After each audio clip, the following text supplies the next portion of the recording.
창세기 55번째 이제 시간으로요. 제목을 영생을 탐하는 자에서 영생하는 자로, 이렇게 같은 한글로는 같은 영생인데 한자로는 달라요. 앞에 있는 영생과 뒤에 있는 영생은, 앞에 영자가 이렇게 길영자라고 해요. 한자 사전을 찾아보니까 길영자, 길다, 뭐 그런 의미로 담겨진 단어고요.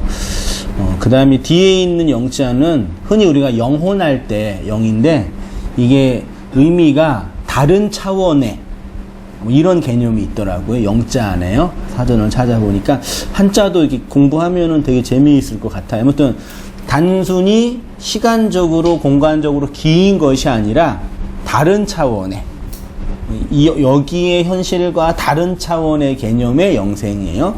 앞에 있는 영생과 인간은 영생을 오래 사는 거, 번영하는 거, 이런 것들을 탐하지만 신자는 진짜 영생을 이제 얻으며 누리며 살아간다. 이렇게 이제 제목과 주제를 정하고 말씀 한번 참고하면서 생각해 보도록 할게요. 기독교는 이런 단어와 이제 관련되어 있다고 제가 했는데, 구원, 천국, 하나님 나라, 이런 거 학교에서 안 배우잖아요. 일상 용어 할 때, 우리 성도님들이 친구들 만날 때, 사업하실 때 이런 얘기 쓰세요? 안 쓰죠? 이런 얘기 쓰면 약간 싫어해요? 종교에 빠졌네, 그래요? 이런 거 교회에서만 쓰는 용어죠. 영생, 심판, 지옥, 중요한 단어인데, 이런 단어들은 우리가 살고 있는 현실 세계에 대한 설명이라기보다는 초월 세계, 즉 저 너머에 있는 것들에 대한 설명입니다.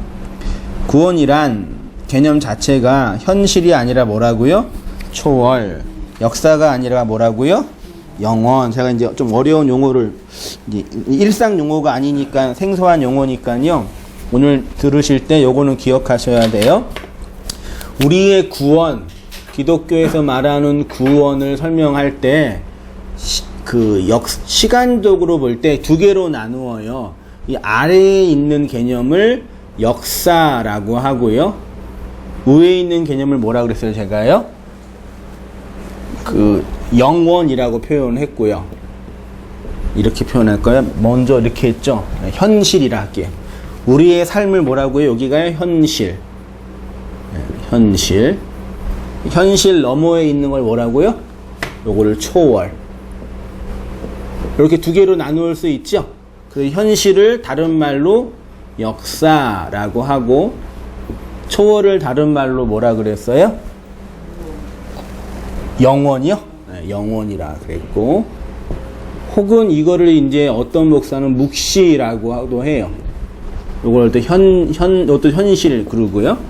이런 개념이에요. 그래서 여기를 이제 우리의 삶이라고 하고, 이 아래의 세상, 그 다음에 여기를 이제 하나님 나라, 하여튼 그 저 너머의 세상, 기독교나 모든 종교, 여타 종교에서 말하는 그 천국과 지옥이 있는 그 너머의 세상, 그러니까 영원과 초월과 현실, 이렇게 있죠. 우리의 구원은, 우리의 구원 받음, 이걸 다른 말로 영생이라고 이제 표현하면 돼요. 영생, 구원. 이 구원은 여기에서 결정돼요? 여기에서 결정돼요? 우리가 구원 받았다, 성도님들이 구원 받는다 라고 하실 때, 그 구원은 여기에서 결정돼요? 여기에서 결정돼요? 여기에서요. 근데 이 구원의 개념은 현실에서만 설명되면 안 되죠. 왜요? 구원 자체는 죽음 이후에 너머에 관련된 거니까요.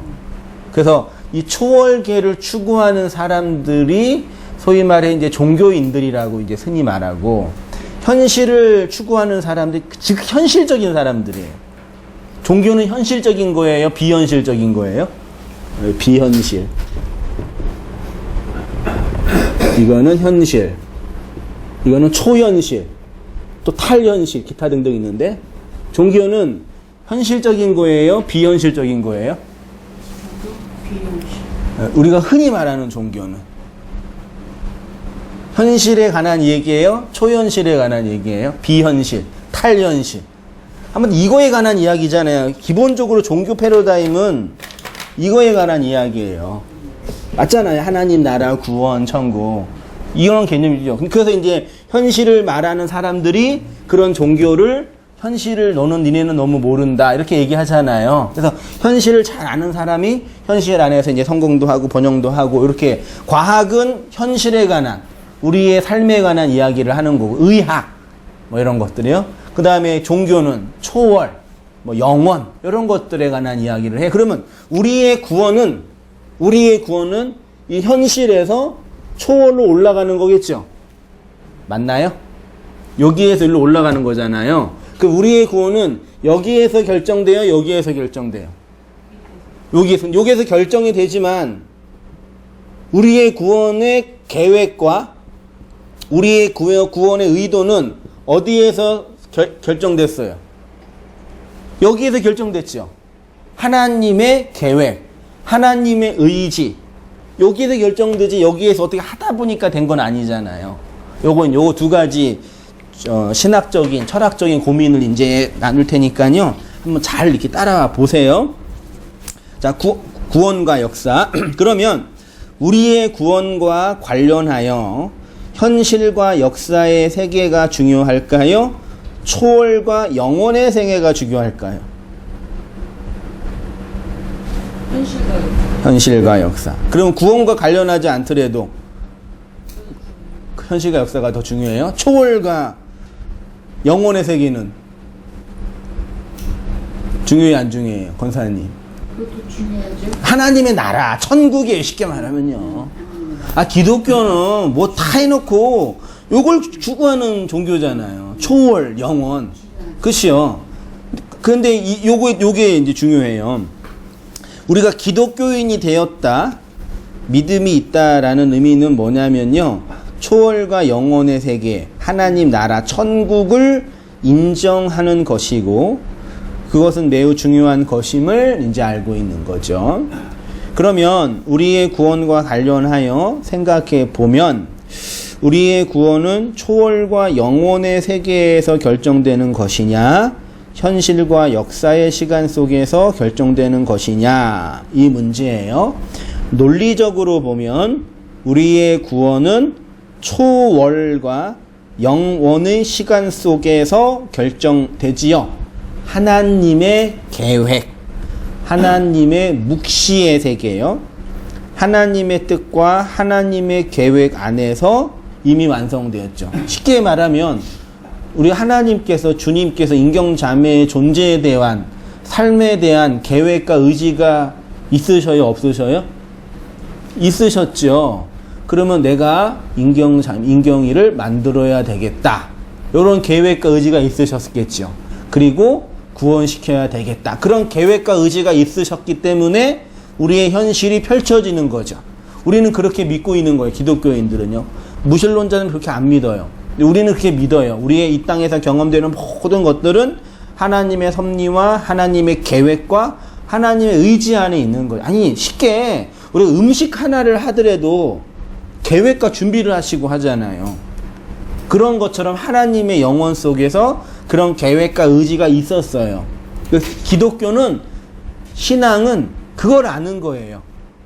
현실만 추구하며 살다가 이게 전부 다인지 알았는데 말씀과 진리를 통해서 이게 전부 다가 아닌 걸 아는 거예요. 되시죠? 네, 요거예요. 그런데 경험적으로 보면 우리의 구원은 묵시에서 결정되는 것이 아니라 현실에서 결정되는 거예요. 왜냐하면 구원이란 개념 자체가 뭐냐? 초월과 영원으로만 설명될 수 없기 때문입니다. 구원이란 뭐예요? 악에서 나오는 것. 제게 정의했어요. 구원이란 뭐라고요? 악에서 나오는 거예요. 욥기 1장 1절 제가 먼저 읽어보겠습니다. 우스 땅에 욥이라 불리는 사람이 있었는데 그 사람은 온전하고 정직하여 하나님을 경외하며 악에서 떠난 자더라. 됐죠? 욥의 의인이라고 칭찬받는 이유는 악에서 나온 사람이라고 되어 있어요. 마태복음 6장 13절 같이 한번 읽어보십니다. 시작. 우리를 시험에 들게 하지 마옵시고 다만 악에서 구하옵소서. 나라와 권세와 영광이 아버지께 영원히 입사옵나이다. 아멘. 왜 성경에 가로가 왜 있는지 아셔요? 하나님 말씀이라고 하는 성경에 가로가 왜 있을까요? 아유, 성경은 누가 썼어요? 이렇게 깔끔하게 질문하면 진짜 할 말이 없으시죠? 성경은 하나님이 썼어요? 인간이 썼어요? 하나님이. 하나님이 사람, 성경 어떻게 사람? 인간이 중요한 거지. 누가 썼어요? 이게 마태복음이라는 그 최초의 문서가 있었을 거 아니에요. 그 문서는 누가 썼겠어요? 김수현 작가가. 마태라는 제자가 썼겠지요. 그러면 저자는 하나님의 마태예요. 마태죠. 그러니까 성경의 근본적인 저자는 하나님이에요. 그래서 성령에 감동된다고 다 차근차근 공부 다 하셔야 되는데 이런 거 단계적으로 사실은요. 하나님이 성경의 저자예요. 근데 이 하나님의 감동을 받은 총 40명 정도의 인간 저자가 있어요. 그래서 인간의 글로 쓴 거예요. 그러니까 하나님께서 신앙이라는 계시라는 관점에서 글을 쓰시는데 인간 저자를 사용하는 거죠. 말하자면요.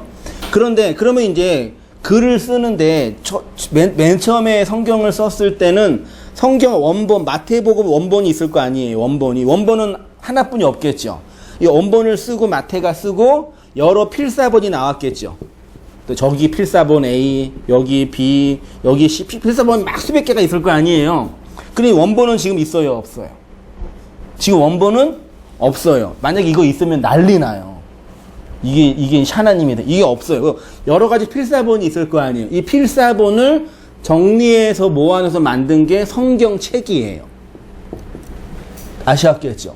필사본을 보니까 필사를 하다가 졸 때가 있을 거 아니에요. 그러면 필사를 하다가 뭐 하나 빼먹을 수 있을 거 아니에요. 혹은 시간이 지나서 글자가 안 보이든지 여러 필사본을 종합해 보니까 어느 필사본을 보니까 이 대개 나라와 권세와 영광이라는 이 문자가 없네. 그럼 원본에 없을 수도 있는 거죠. 여러 필사본 중에 몇 개가 없으니까. 그래서 가로를 치고 요거는 어느 필사본에는 없다. 그러니까 성경을 읽는 여러분들이 잘 이해해라. 이게 사본학이라고 해요. 그러니까 이런 거 이해 없이 무조건 하나님이 다 썼다. 이렇게 이해하시면 안 돼요. 물론 그래서 인간이 쓴 게 맞아요, 틀려요? 맞아요. 그래서 마태복음이 다르고 요한복음이 달라요. 왜 달라요? 하나님이 달라서가 아니라 쓴 저자의 교육 정도와 성향이 다르기 때문에요. 그러니까 신앙은 신적인 초월의 가치이지만 지극히 인간적인 거예요. 요거 무시하면 절대 안 돼요. 우리의 현실에 관한 문제. 그래서 이런 필사본을 통해서 어느 사본에는 요런 글자가 없으니까 요거를 우리가 가로치고 좀 염두에 두고 해석해 보자. 그래서 이런 인간에 관한 공부와 학문이 필요한 거예요. 그러니까 그런 의미에서는 하나님이 쓰신 것도 맞지만 인간이 쓴 것도 맞아요. 그래서 이런 게 나와 있어요. 아무튼 각설이 길었는데 요한복음 보세요. 내가 비옵는 것은 그들을 세상에서 데려가시기 위함이 아니요 다만 뭐하지 않게요? 악에 빠지지 않게 보존하게 하려 하심이라. 자 보세요. 악에서 나와 있는 그 상태를 구원받았다라고 합니다.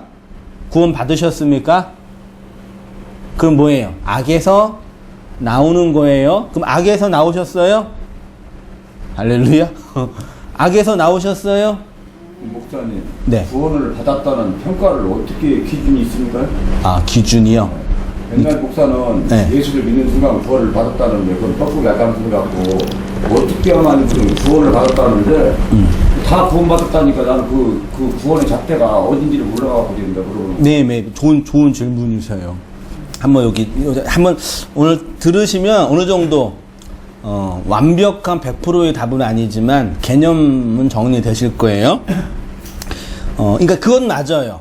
예수를 믿으면 구원받는다. 그건 맞아요. 근데 지금 이제 허집사님의 질문은 그 예수 믿는 게 뭐냐 이 질문이죠. 예수 믿는 게 뭐냐? 믿는 사람들 보니까 별로더라. 혹은 믿음이 뭔지 이제 개념이 어떤 개념에 있어서의 의미죠. 잘 한번 생각해 보면 질문하신 거 생각해 보시면서 한번 따라와 보세요. 악이란 제가 자 보세요. 했네요. 이제 정리했네요. 그러면 구원이란 악에서 나오는 거다. 됐죠? 요건 기억하세요. 요건 외우세요. 구원이란 뭐라고요? 네. 구원이란 악에서 나오는 거예요. 그러면 악이 뭔지 알면 되겠네요. 그쵸? 그럼 악이 뭐냐? 요놈의 악이 뭐냐? 자, 악이 뭐냐? 보세요. 우리가 살고 있는 역사의 현실, 우리의 현실, 요거를 헬라어로 코스모스, 꽃 이름도 있어요. 코스모스 세상이라고 하고, 그걸 다른 말로 율법으로 주어진 우리의 모든 현실이 그 뭐예요? 악이에요. 그러면 악이란 우리가 물질과 육체를 가지고 시간과 공간 속에서 살고 있는 우리의 모든 현실이 악이에요. 되셨죠? 그러면 구원이란 악에서 나온 거라고 하니까 우리의 모든 현실에서 나오는 거네요. 맞았죠? 그러면 그 우리의 모든 현실에서 나온다는 얘기는 뭐냐? 요거 얘기할게요. 그래서 성도의 구원은 애굽에서 시작하여 광야를 통해 가나안으로 갑니다. 애굽의 현실이 곧 악이라고 합니다. 10가지 재앙이 떨어지는 곳. 이 악에 그대로 머물러 있는 걸 뭐라 그래요? 죄. 이 악에서 나오는 것을 의, 그것을 구원받았다. 그러면 이제 명제적으로 허집사님께 질문하신 것처럼 그럼 구원받는 거는 악에서 나오는 거라고 하니까 그럼 악에서 나오면 되는 거잖아요. 됐죠? 또 들어갈 수도 있잖아요. 근데 또 들어갈 수도 있는데 또 한 번 나왔다라는 개념이 시간적으로나 공간적으로 그런 개념이 아니에요. 악에서 나온다라는 개념이 뭔지 이제 요걸 기억하시면 돼요. 악에서 나온다라는 거요. 그래서 악의 현실로서 애굽과 구원의 과정에서 광야 40년의 역사예요. 출애굽기를 읽어보셨으면 혹은 민수기나 신명기를 읽어보셨으면 이스라엘 백성이 원래 어디에 있었어요? 원래 애굽에 있었죠. 이거는 우리가 애굽에 있었다는 의미예요. 이걸 세상이라고 할게요. 근데 이들이 애굽에서 나왔죠. 어디로 들어갔어요? 광야. 요거를 뭐라 그런다고요? 나온 거를 요걸 구원이라 그래요. 이스라엘 백성이 애굽에서 나왔죠. 다시 들어가요, 못 들어가요? 못 들어갔어요.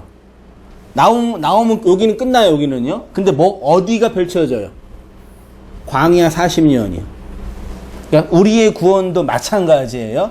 우리가 살고 있는 세상에서 나왔다는 얘기는 세상에서 직업활동, 그런 얘기가 아닌 거 아시죠? 이제 그런 걸 아시죠?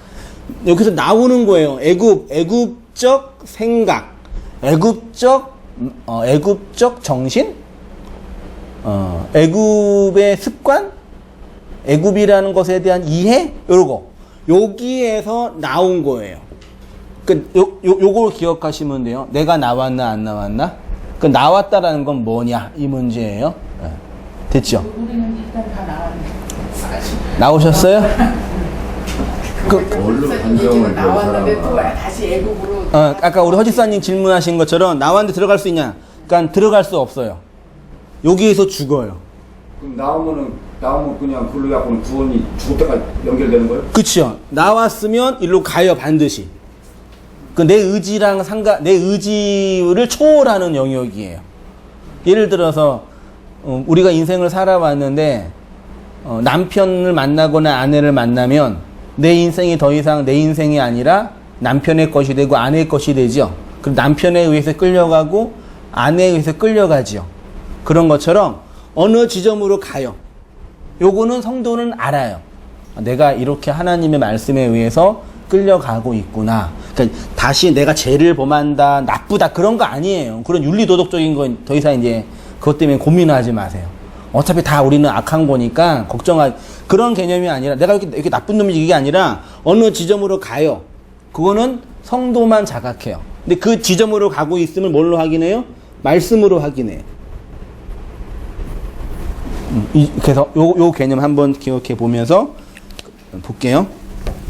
그래서 이제 애굽에서 구원의 과정으로서의 광야 40의 인생과 과정이 없이는 구원이 설명되지 않습니다. 이렇게 경험적으로 볼 때 우리의 구원은 역사의 현실 속에서 이제 경험되는 거다. 이렇게 볼게요.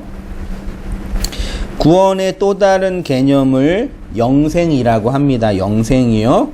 영생은 영혼이 산다는 개념도 있고, 이게 영영자인가? 하여튼 길다의 영자예요. 다른 차원의 생명이란 뜻도 있습니다. 그거를 영혼에 할 때 영자예요. 시간적으로 무한한 것을 영이라고 하고, 또 하나는 이 현실과 다른 저 너머에서 경험하는 것을 영생이라고 합니다. 그러면 성경이 말하는 영생은 시간적으로 긴 것일까요? 다른 차원의 생명일까요? 우리가 지금 말하고 있는 구원, 영생은 시간적으로 오래 사는 것일까요? 다른 차원의 생명으로 사는 걸까요? 다른 차원에서 생명. 됐죠? 요거 기억하셨어요? 그런데 이제 보편 종교에서는 다른 차원의 생명을 가지고 살아가는 것이 영생이 아니라 그냥 길게 오래 사는 것을 영생이라고 이제 이해하고 있어요. 그래서 장수하는 걸 복이라 그러죠? 어느 종교에서도요, 장수를 복이라고 다 해요. 그리고 단명하는 걸 저주라고 해요. 어느 종교는 다 그래요. 구약 성경도 장수를 복이라고 얘기해요. 그런 게 우리 안에 있단 말이에요. 요즘 현실은 장수하는 저주. 그래도 사람 심리는요, 오래 사는 걸 좋아해요. 그리고 일찍 죽는 거를 나쁜 거라. 그러니까 일찍 죽는 거, 병 걸린 거를 사람들이 힘든 건 뭐냐면, 심리를 보면요, 암이나 그런 병에 걸려서 일찍 죽는 거 자체가 싫은 것도 있지만, 이게 저주받은 거다라는 그런 사회적 편견이 있기 때문에 그런 편견 속에 병들어 있는 걸 싫어하는 거예요. 맞죠? 우리가 가난이라는 것도, 가난하면 불편하고 어려운 것도 있지만, 이 가난하면 이게 저주를 받은 거고, 부자면 복을 받은 거라는 심리가 깔려 있어요. 그러니까 가난 자체보다 다른 사람의 평가가 무서운 거죠. 나를 어떻게 볼까? 판단. 그렇죠. 조그만 교회든 큰 교회든 그 진리와 말씀 안에서 교회를 운영하고 교회가 세워가면 되는데, 조그만 교회는 왠지 하나님께 복을 덜 받은 것처럼 보이고, 큰 교회는 복을 많이 받는 것처럼 느껴지니까 조그만 교회 목사들이 그런 위축감을 가지고 사역을 안 한다고 말할 수가 없단 말이에요. 그러니까 구원이란 뭐냐면 1차적으로 우리가 우리를 판단하는 관점에서 다른 사람이 나를 판단하는 거 있죠. 거기에서 나오는 거예요. 이거 되게 어렵죠. 사회적으로는, 환경적으로는. 왜 혼자 안 사니까요. 우리는 끊임없이 다른 사람에 의해서 나라는 존재가 결정돼요. 맞잖아요. 다른 사람에 의해서. 목사가 왜 그래? 왜 아빠가 그래? 왜 어른이 그래? 왜 성도가 그 모양이야? 다른 사람의 평가에 의해서 나를 자꾸 결정한단 말이에요. 구원도 그렇게 이해해요. 구원이란, 영생이란 뭐냐면 애굽에서 나온다는 얘기는 그 평가에서 나오는 거예요. 만만치는 않지만 일단 여기 안에서 자유함이 있어야 돼요. 그래서 약간 정신적으로 문제가 있고 그래도 그냥 자기가 원하는 대로 누구의 평가도 받지 않고 자기의 길을 가는 사람 행복해요. 그 사람이 가난하든 병 걸렸든 자기가 선택한 자기의 길을 가는 사람, 다른 사람에 의해서 조작되어지고 만들어지지 않는 그 길을 가는 사람은 행복해. 만족감이 있단 말이에요. 근데 아무리 돈 많고 번영을 해도 부모에 의해서 만들어지고 환경에 의해서 만들어진 나 있죠. 그런 나로 살아가면 되게 불행해요. 맞잖아요. 사회적으로도 그런 것처럼 영적으로도 마찬가지라니까요. 나를 판단하고 나를 이렇게 규정하는 거는 하나님의 말씀과 그 진리여야 돼요. 진리가 나를 저주받았다 그러면 난 저주받은 거예요. 진리가 나를 복받았다 그러면 난 복받은 거고요. 사람과 환경이 아니라요. 그런 의미에서 이 시대나 이 세상의 왜곡된 정신에 의해서 조작되어지고 길들여지는 나 있죠. 그런 나에서 나오는 거를 구원이라고 말할 수 있단 말이에요. 논리적으로는 그래요. 실제적으로는 만만치 않은 주제이지만요. 무슨 말씀인지 아시겠죠? 2페이지로 갈게요. 종교는 또 다른 의미에서 투자나 투기나 보험이나 도박 정도로 생각합니다. 왜 예수님을 믿습니까? 예수를 믿어야지만 어디 가요? 천국에 갈 수 있기 때문입니다. 그럼 믿음이 중요해요? 천국이 중요해요? 믿어서 천국에 가니까 믿음은 천국에 가기 위한 수단이 되는 거잖아요. 왜 예수님이 왜 중요해요? 예수님이 나를 천국으로 인도해 준다고 하니까. 그러면 천국에 가면 예수님은 필요해요? 필요 없어요? 필요 없잖아요. 요거 가짜 믿음이라니까요. 왜 선행을 합니까? 내가 선행을 행하여야지만 그 복이 나와 자손들에게 돌아오기 때문이라고 말합니다. 이런 종교적 행위에는 진짜 영생의 그 생명이 있을 수 없습니다.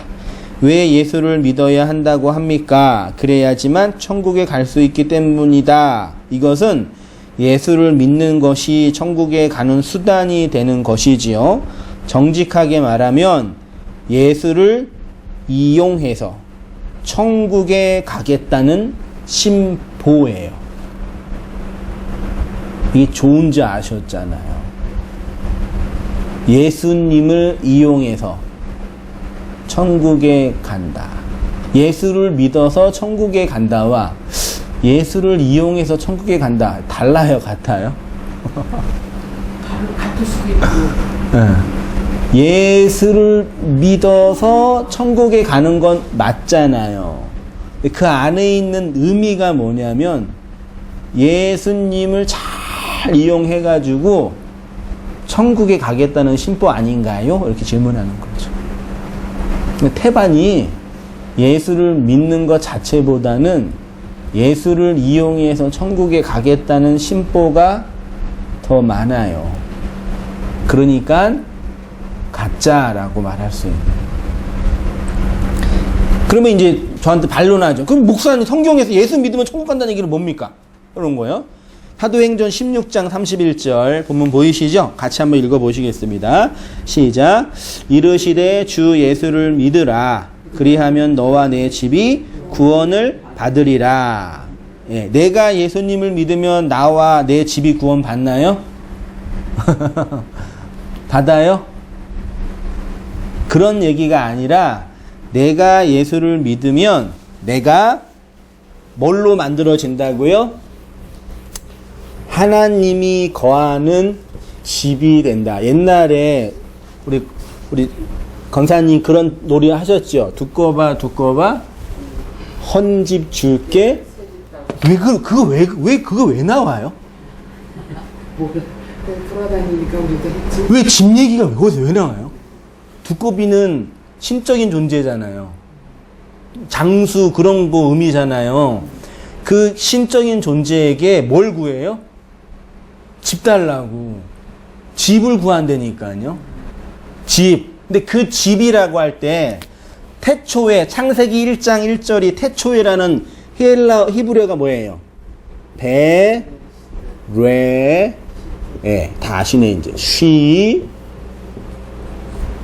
트에 이거 6마디 말이니까 어렵지도 않아요. 이게 베이트라는 단어인데 이게 전치사로 사용되면 어디 아니고요. 명사로 사용이 되면 뭐예요? 이게 집이 원래 집의 모양이에요. 이게 성경 처음이 뭘로 시작해요? 집으로 시작한다니까요. 근데 집을 어떻게 지냐? 이게 로시라는 애, 로시요. 로시. 이 로시는 원래 뭐냐면 머리예요, 머리. 그 집을 어떻게 짓겠다? 머리로 짓겠다. 이 머리는 누구의 머리예요? 그치요. 예수 그리스도의 그래서 머리죠. 이 머리가 어떻게 세워져요? 이 요드는 원래 손 모양이에요. 손을 펴다, 주다 그 뜻이에요. 그 다음에 이 타우는 이게 십자가예요. T, 기둥이란 뜻이에요. 표식. 그러면 내가 집을 지을 거야, 얘들아. 뭘로? 머리로. 어떻게? 언약, 십자가라는 그걸 통해서 너희 그것들을 건네줘서 집을 지을 거야. 누구를? 너를 내가 살 집으로. 요거예요. 성경을 착 펴놓고 성경 읽는 우리가 이걸 보면서 어떻게 해석해요? 하나님이라는 분이 있는데 그 하나님이 글을 썼는데 뭐라고 썼냐면 너희를 번영하게 하고 너희를 행복하게 하고가 아니라 내가 집 지을 거야 라고 해요. 어떻게? 머리를 통해서. 누구로? 너를. 요그래니까요. 그러면 하나님이 나를 집으로 지은다는 건 뭐냐 이 얘기예요. 그게 하나님이 내 안에서 산다란 뜻이에요. 내가 하나님의 집으로 이렇게 지어져 간다라는 뜻이라니까요. 인류의 모든 문화 문명 속에서요, 이 집의 문명은 되게 중요해요. 행복을 위해서 반드시 있어야 돼요. 집 없이는 행복할 수 없어요. 우리나라는 3분의 2가 집 없는 난민들이죠. 전세와 월세로. 이건 나라가 잘못된 거예요. 이 집 안에서 생명이 이루어진다니까요. 근데 하나님이 우리를 하나님이 거하는 집으로 지으시겠대요. 그 어떻게 지으실지, 어떤 과정으로 지으실지는 펼쳐지는 거겠지만 요걸 얘기하는 거예요. 근데 그거를 오늘 사도행전 16장에서는 예수, 머리로 오신 예수를 뭐하면? 믿으면 내가 하나님의 집으로 지어져 간다라는 베레시트의 이 말을 사도행전 여기 사도 바울이 표현한 거예요. 이렇게요. 우리가 여러분이 예수를 믿으면 여러분 집안이 복음화 된다는 얘기가 복음화 될 수도 있지만 안 되는 집안도 많지요. 그리고 오히려 예수 믿는 것 때문에 뭐예요? 집에서 맨날 싸우고 뭐 제사를 지내야 되니 말아야 되니 너는 예수 믿었는데 왜 그 모양이냐 비난이나 하고 비난받고 그러잖아요. 뭐 예수 믿어가지고 무슨 집안의 평화가 좋아요. 더 싸우기나 하지. 그런 얘기가 아니라 내가 하나님의 집으로 하나님이 거하는 집으로 지어져 가겠다는 얘기. 할렐루야. 이게 언약의 말씀인 거라니까요. 그러니까 얼마나 그 말씀이 어마어마해요. 태초에부터 그렇게 비니. 이 말씀 다 들으면서 충격을 받으셔야 돼요. 그럼 나는 뭐야? 내가 하나님의 집으로 지어져 간다고 요거라니까요. 그거예요. 말라기 3장 8절 보세요. 같이 한번 읽어보시겠습니다. 시작. 사람이 어찌 하나님의 것을 도둑질하겠느냐. 그러나 너희는 나의 것을 도둑질하고도 말하기를 우리가 어떻게 주의 것을 도둑질하였나이까 하는도다. 이는 곧 11조와 봉헌물이라. 너희 곧 온 나라가 나의 것을 도둑질하였으므로 너희가 저주를 받았느니라. 어이구, 이거 이 무서운 말씀. 왜 저주를 받았어요? 하나님의 것을 도둑질했네요. 그러면 하나님의 것을 뭐라고 해요? 11조와 봉헌물. 오늘날로 말하면 11조 헌금과 감사 헌금. 요거를 하나님의 것이라고 해요. 그렇게 이해하는 거는 틀리고요. 무슨 하나님의 것이 11조에 하나님의 것을 도둑질한다는 말은 뭐냐면요. 하나님을 도둑질해요. 됐어요? 악에 빠져있는 모든 인간은 하나님을 도둑질해요. 구원은 이 현실에서 투자하고 노력한 대가로 얻을 수 있는 것이 아닙니다. 그런데 그것을 이 땅의 것의 대가로 지불함으로 얻을 수 있다고 생각하는 것이 도둑놈 심보라는 얘기입니다. 하늘의 생명, 영생을 내가 믿음으로 내 노력으로 얻을 수 있다고 생각하는 것, 그거를 하나님을 도둑질하는 거라고 하는 거예요. 자, 이제 요거만 제가 여러 번 말씀드렸는데요. 이게 지금 기존 교회에서 말하는 것과 전혀 다른 거기 때문에 너무 생소하고 낯설 거예요. 근데 요거만 잘 기억해 보세요. 제발 생각해 보시고요. 그러면 진짜 돼요. 기존 교회에 있던 얘기들을 그냥 도덕적인 교훈 정도로 보신다면 보세요.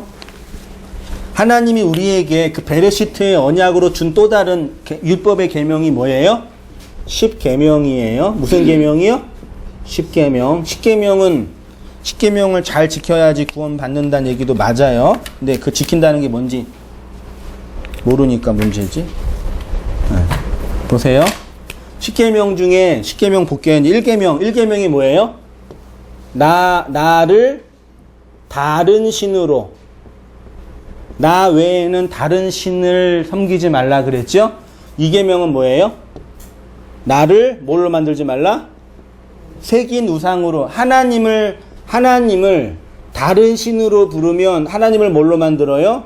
우상으로 만들어. 이 우상은 단순히 다른 상이 아니라 지금 자본주의 사회에서 모든 사람들이 믿고 있는 돈, 시간 이런 거 있지요? 명예. 이거 다 우상이에요. 우상. 그 다음에 하나님을 다른 신으로 만들어서 우상으로 섬기면 뭐 하며 살아요? 뭐 할까요? 하나님을 다른 신으로 만들어 놓고 그 신을 우상으로 만들어 버리면 뭐 하며 살까요? IS가 뭐 하며 살아요? 네?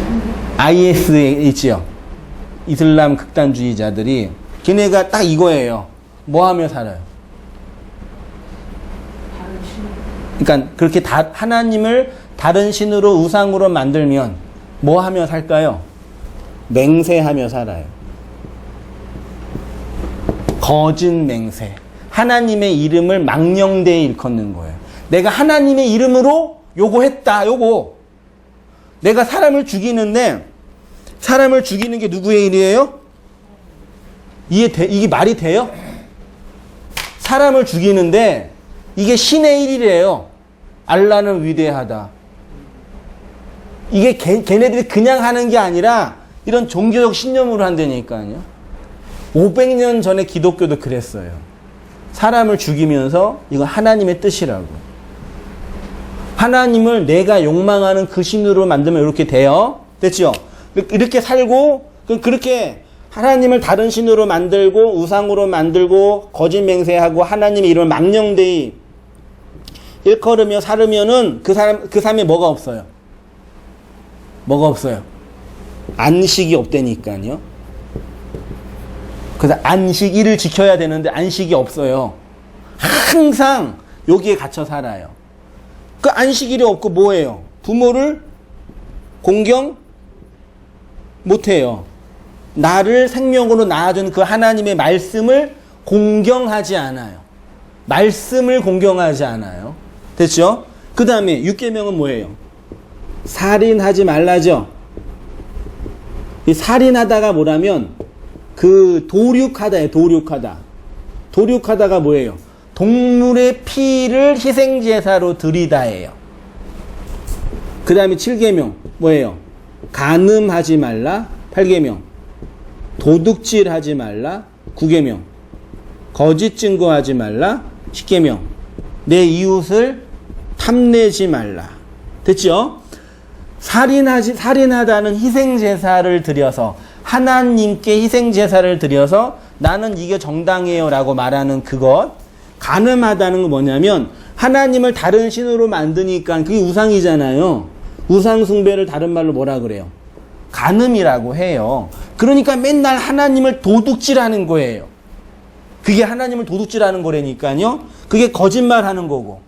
그게 결국 뭐예요? 탐욕, 욕망, 제 표현으로 기타 등등으로 요렇게 살아가는 거예요. 한마디로 말하면 하나님을 나라는 존재의 확장을 위해서 끌어당기면서 살아요. 이게 악에 빠져있는 모든 인간의 삶의 방식이라는 얘기예요. 그거를 지금 오늘 본문이 하나님의 것을 하나님을 도둑질한다라고 말해. 그래서 그 인생이 솔직히 10계명 중에 성도 중에 살인하는 사람이 얼마나 있어요. 사람 죽이세요 진짜요? 그런 거 하지 말라고 하라는 얘기가 아니에요. 이런 복음적인 의미의 내용이 담겨져 있다니까요. 구원은 보세요. 이 현실에서 투자하고 노력한 대가를 얻을 수 있는 것이 아닙니다. 그런데 그것을 이 땅의 것의 대가로 지불함으로 얻을 수 있다고 생각하는 것이 도둑놈 심보입니다. 읽었네요. 내려오실게요. 저는 그것을 종교적 탐욕이라고 합니다. 종교 생활을 열심히 하면 이 현실에서 더 좋은 것들을 얻을 수 있다고 생각하는 심보. 이문이라는 것은 노동력을 통해서 얻는 거죠. 일하시거나 사업하시니까 열심히 일하면 내가 노동한 대가에 대한 이익을 얻으시잖아요. 그거는 내가 노동한 일한 것에 대한 대가지요. 근데 하나님을요, 그렇게 내가 얻을 수 있다고 생각하는 심보래니까요.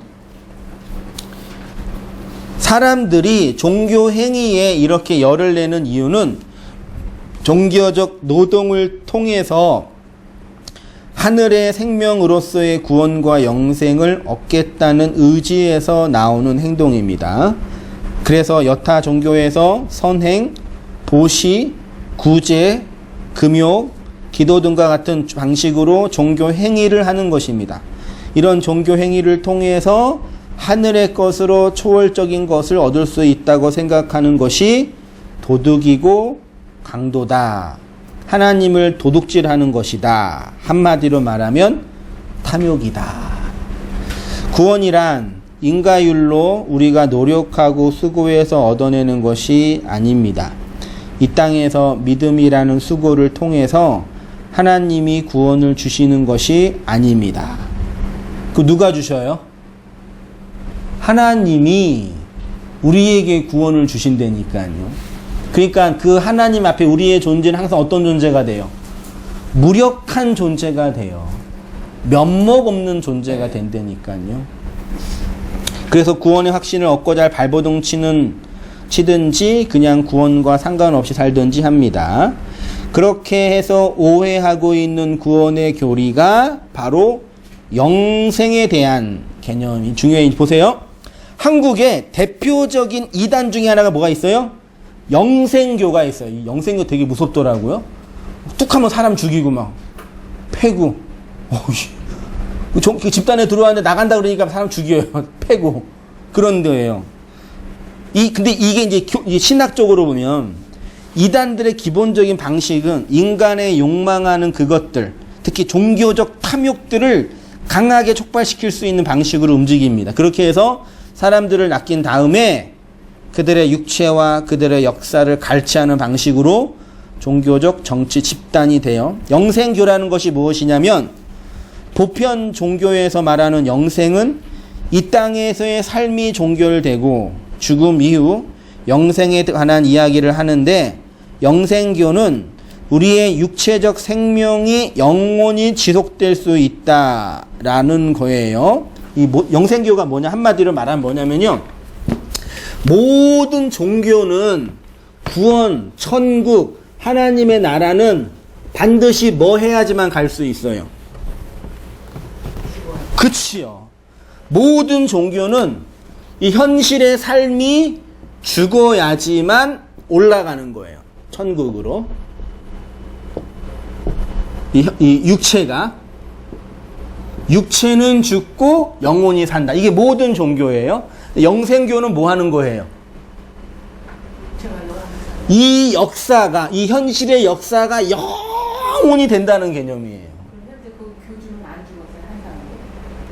그것까지 내가 공부 안 했는데요. 영생교는 뭐냐면, 천국, 여러분 제일 좋아하시는 게 뭐예요? 그것만 얻으면 행복할 수 있을 거다 생각하는 거 있어요? 인경자매? 정말 좋아하는 거 있을 거 아니에요? 먹는 거, 잠자는 거, 돈, 명예, 정말 좋아하는 거. 우리 권사님 없으세요? 어집사님 정말 좋으시는 거. 아, 그러세요?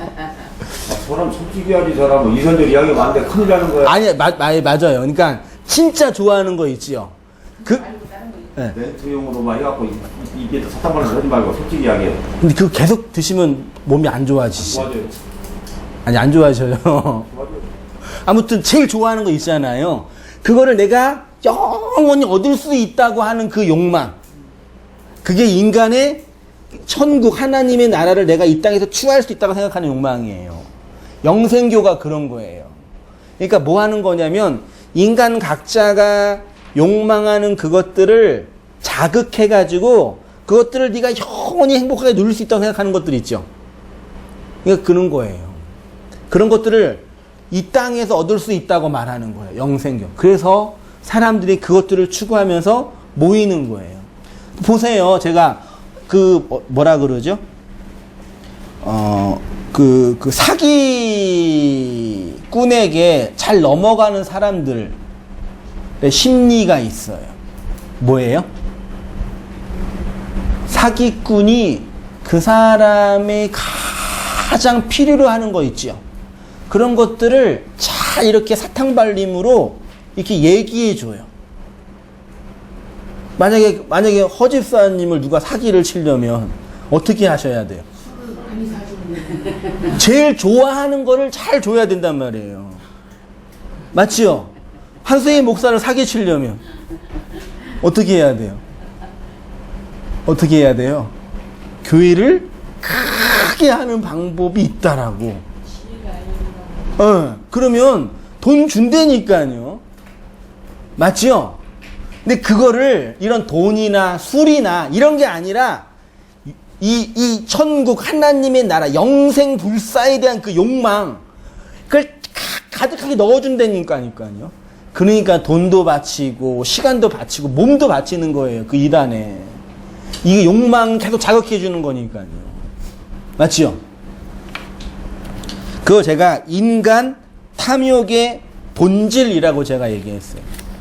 육체를 가지고 3페이지로 갈게요. 있는 내가 3페이지입니다. 이 육체적 존재가 영원히 지속될 수 있을 것이라는 생각. 육체적 삶이 최고의 가치라고 생각하는 거예요. 됐죠? 그러면 이렇게 이단과 이 세상이 움직여지는데, 그럼 진짜 기독교는 뭐냐? 진짜 구원받는 건 뭐냐? 제가 설명할게요. 기독교는 인간의 죄인됨과 이 세상의 악에 대하여 가르치는 종교입니다. 여러분이 자신의 죄인됨과 이 세상의 악에 대한 자각과 알미 없으면 구원받지 못한 거예요. 뭘 아셔야 돼요? 이 세상은 악으로 가득 차 있구나.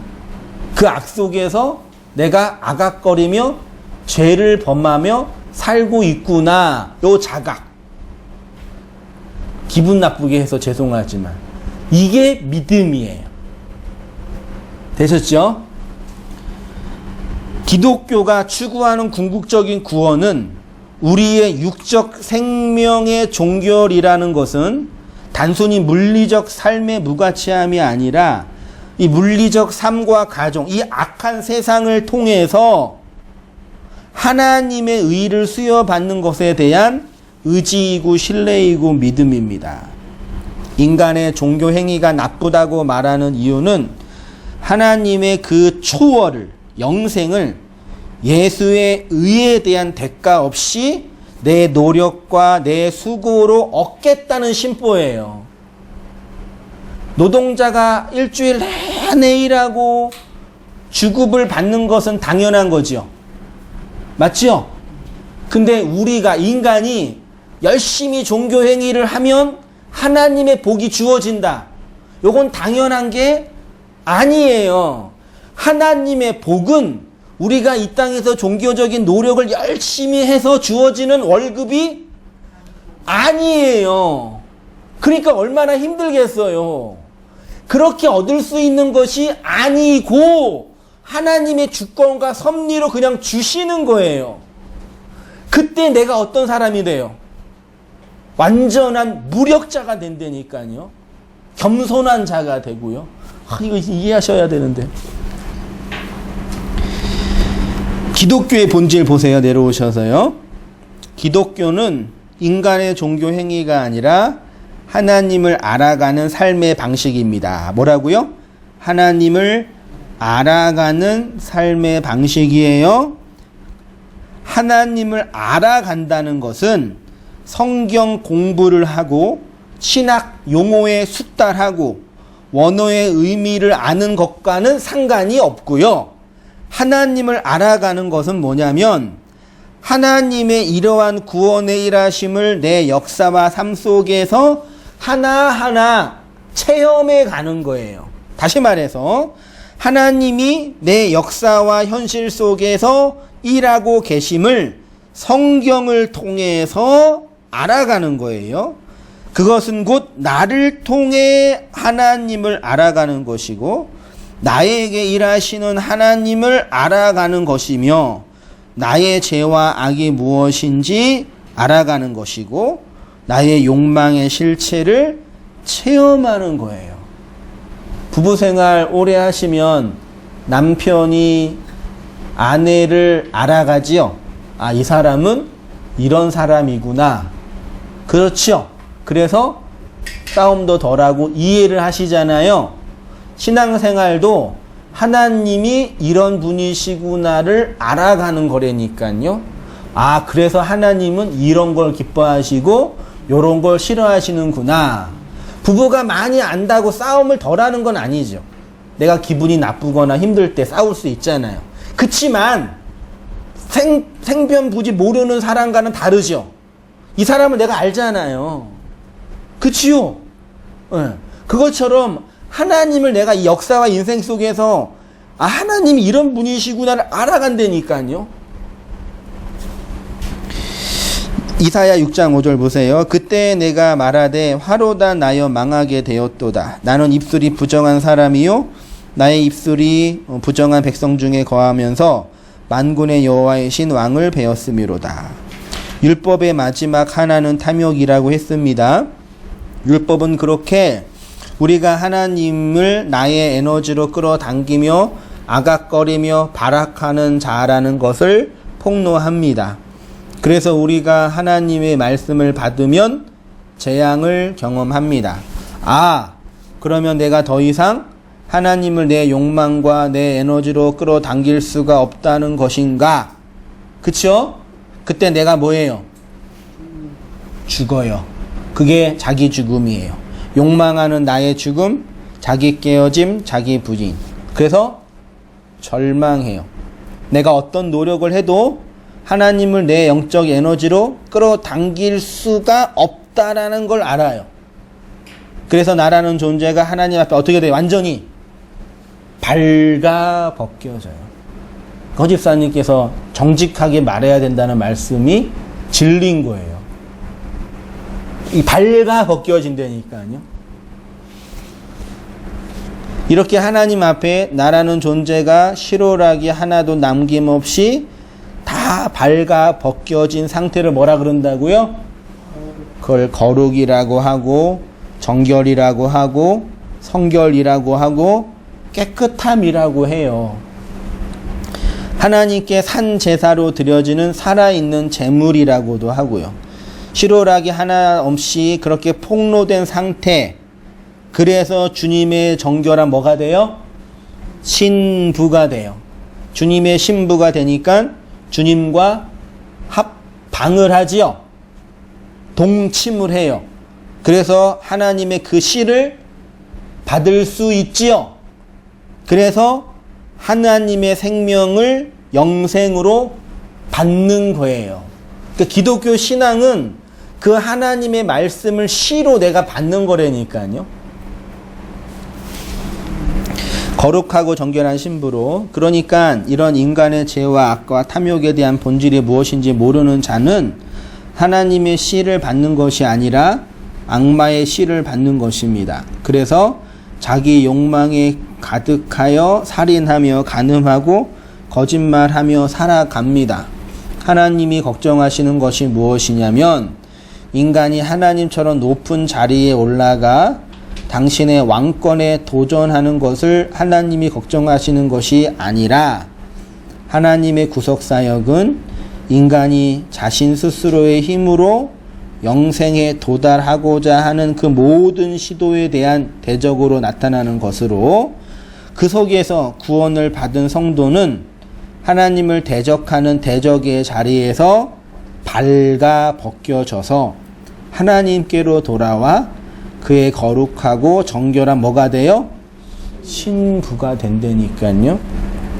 그게 성도의 거룩한 헌신이고, 정결한 처녀로 살아가던 성도의 정결, 깨끗함이고, 그래서 성도는 영생을 하나님 없이 자기의 욕망이 확장되는 그 영생을 탐하는 자가 아니라 하나님의 그 생명을 부여받아 하나님의 정결한 신부로 살아가는 그 영생하는 자가 된다는 거라니까요. 성령님께서 그 진리를 잘 깨닫게 해주셔야 돼요. 말씀을 들을 때뿐만 아니라 생각하시면서. 그래서 마지막 요한복음 17장 3절 같이 읽고 보면 마치겠습니다. 시작. 영생은 곧 유일하신 참 하나님과 그가 보내신 자 예수 그리스도를 아는 것입니다. 예수님을 안다는 것은 하나님이 내 인생과 삶을 통해서 어떻게 인도하시고 섭리하시는지를 하나하나 알아가는 거예요. 그래서 어려워요, 신앙생활이요.